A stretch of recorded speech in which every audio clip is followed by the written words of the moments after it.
ng mga kabataang may angking talino.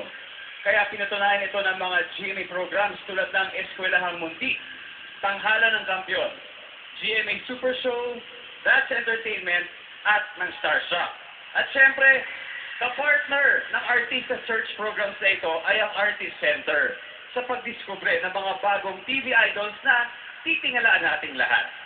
Truly, GMA has a big heart for the Filipino youth, and I can say that with confidence.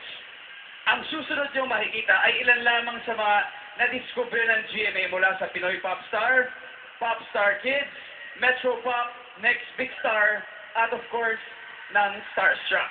Kabilang sa kanila ngayon, ang isang upcoming child star na kagigiliwan nyo tuwing hapon. Si Jillian Ward, nagaganap bilang Trudis Lead. Teka, nasa na ba siya? Trudis?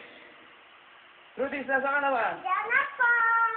Ayun na, andyan na siya, ready na siya. Makakasama natin sa mamaya.